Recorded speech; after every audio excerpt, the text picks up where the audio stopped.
¿Qué tal? ¿Cómo les va? Bienvenidos. Esto es Meridiano 64. Transitamos nuestra 10ª temporada.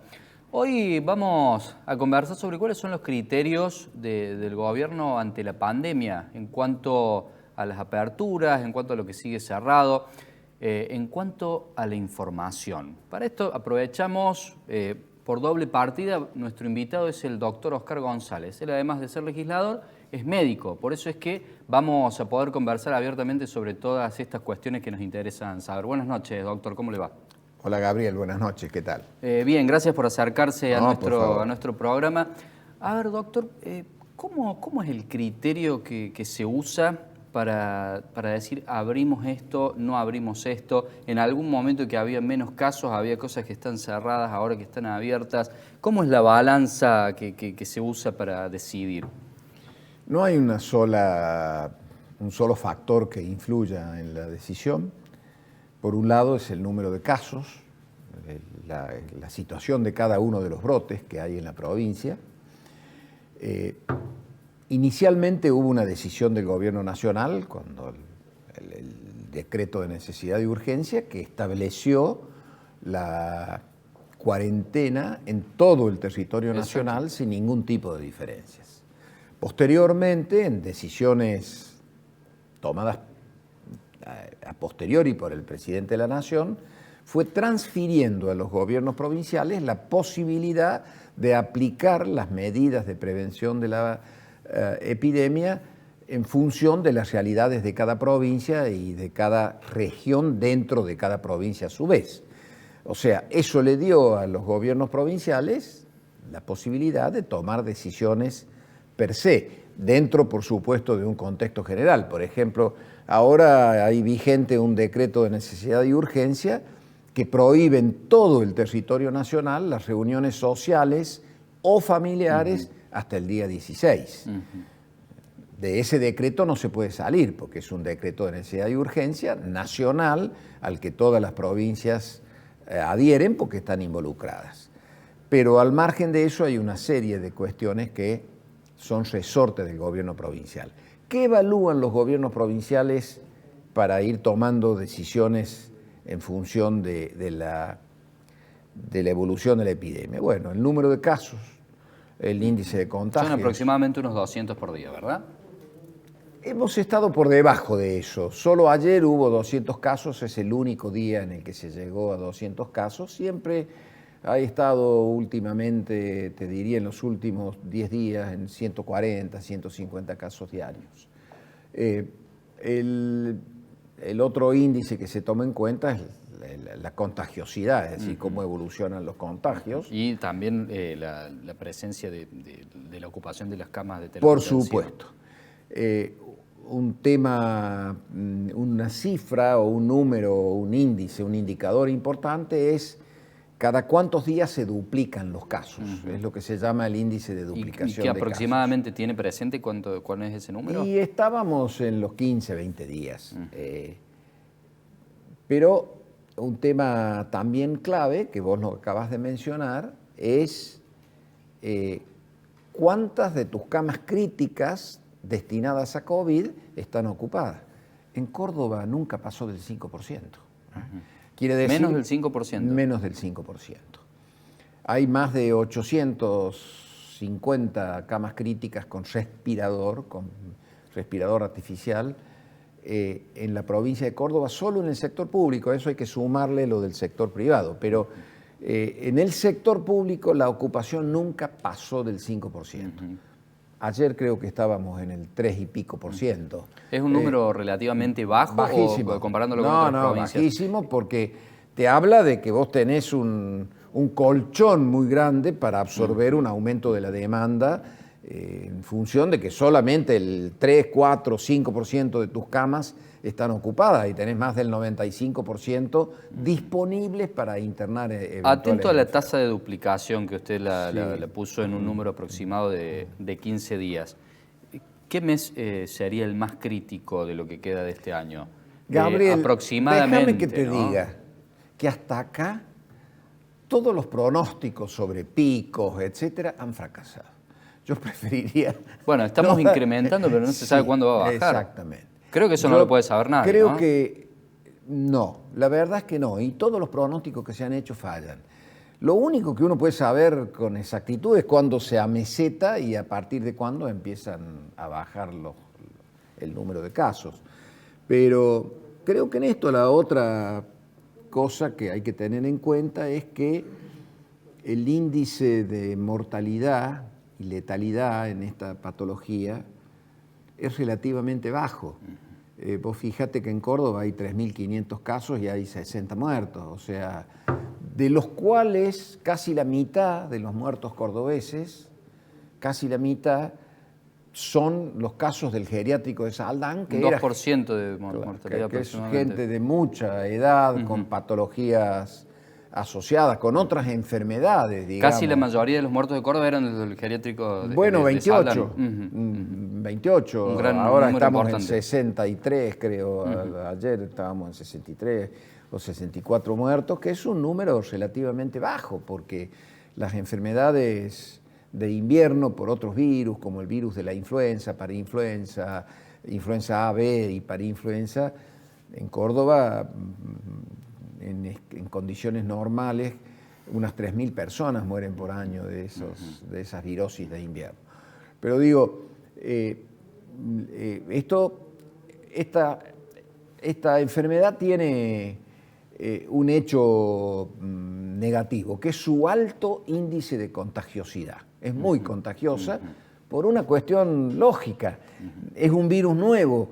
No hay defensas en la gente contra un virus. No hay gente que tenga inmunidad. Entonces, todos somos potenciales infectados o somos candidatos potenciales a ser infectados por este virus. Ahora, la contracara de eso es que la mortalidad es baja y lo que está claro es que el promedio de los pacientes que lamentablemente mueren es muy alto, la edad es muy alta, está arriba de los 70 años y generalmente gente con otra enfermedad asociada que los expone aún más, ¿no?, a tener una evolución. Con respecto al movimiento de la sociedad, de las actividades que aparentemente, lo que uno puede ver en la calle, se han disminuido los controles y su rigurosidad. Hace un par de programas atrás hablábamos con el ministro Graubach y él decía que sería totalmente desatinado, por ejemplo, regresar a clases porque se movían aproximadamente 1,5 millones de personas por día solamente de lo que era la primaria y secundaria. Tal cual. En nuestra provincia. Y la enfermedad está muy activa en la provincia, hay varios focos activos.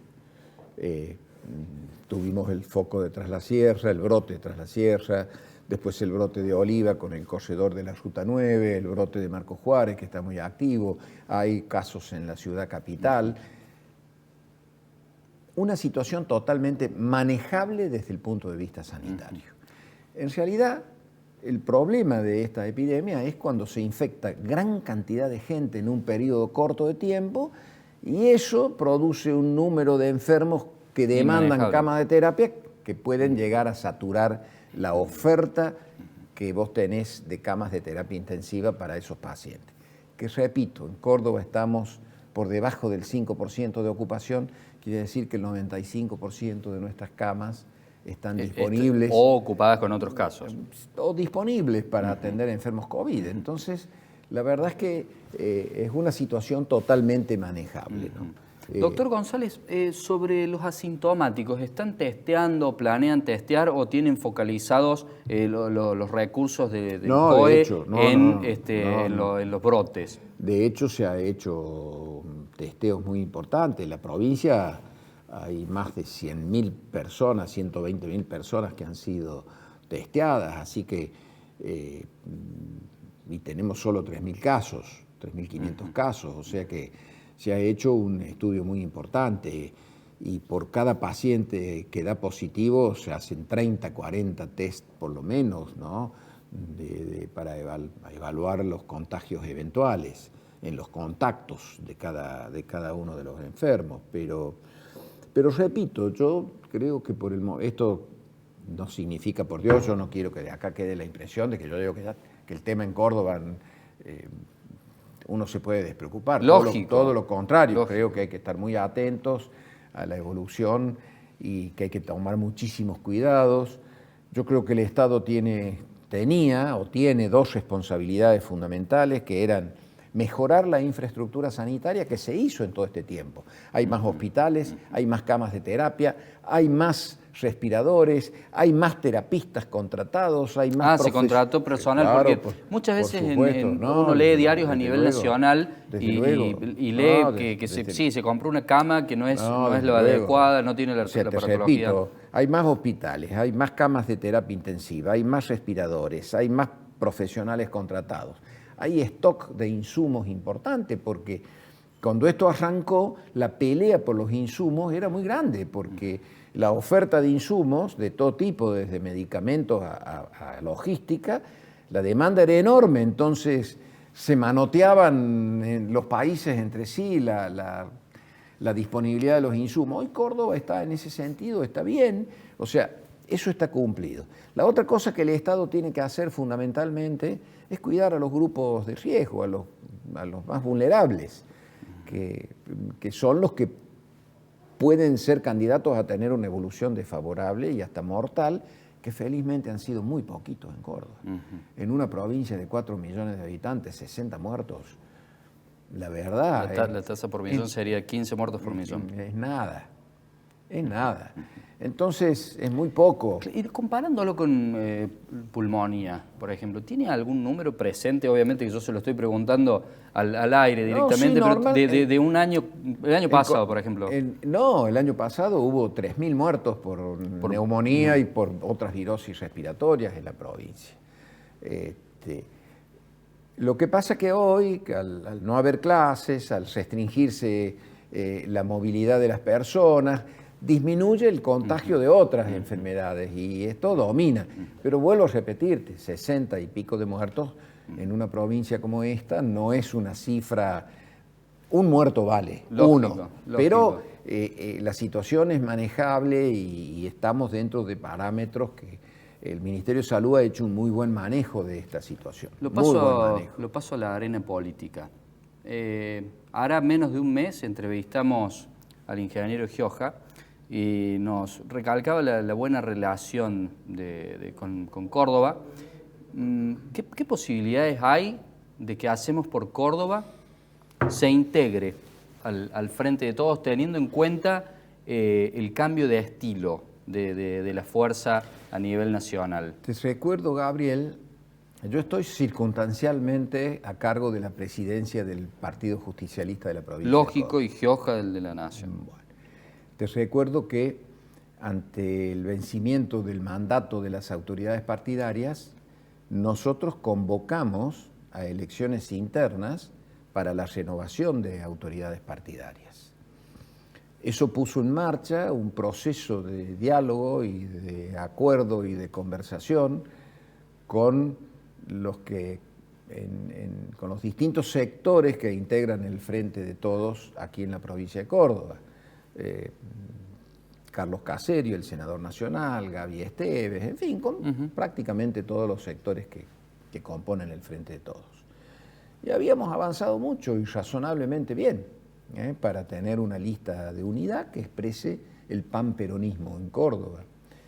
Lamentablemente, el agravamiento de la epidemia y de la pandemia hizo que tuviéramos que suspender el proceso electoral. Y vos no podés hacer una elección interna cuando no podés hacer ni siquiera reuniones. Lógico. Entonces, era imposible, inimaginable, además. Y peligroso, lógico. Peligro, pero además, mientras el gobierno y los que estamos en función pública y en gestión tenemos que dedicar todo nuestro esfuerzo a la gestión y al control de la pandemia y a la gestión del Estado, era absolutamente impensable que estuviéramos distraídos en una elección interna que, como te digo, a su vez es difícil de llevar adelante porque no podés hacer ni siquiera reuniones.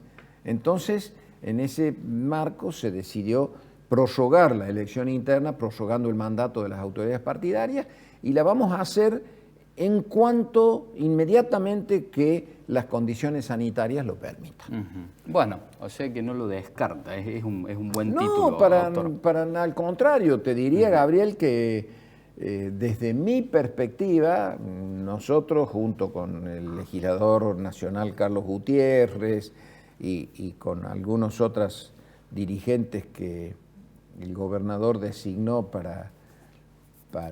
porque el presidente del PJ en Córdoba es el gobernador Schiaretti. Él está en uso de licencia y bueno, yo quedé a cargo porque Caserio también, exacto, que había... Era la autoridad inmediatamente. Inmediata, renunció, entonces yo quedé a cargo. Te diría que en ese proceso nosotros, junto con otros dirigentes,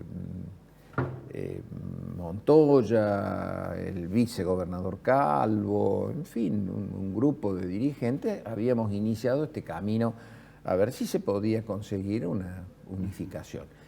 Y yo te diría que creo que era una cosa totalmente factible, hasta que se decidió suspender el proceso electoralista. Bueno, veremos qué pasa el año que viene. Obviamente le dejamos las puertas abiertas de Meridiano 64 y le agradecemos por haber formado parte de nuestro espacio. Gracias, gracias a ustedes. Nosotros hacemos una breve pausa, ya estamos de vuelta.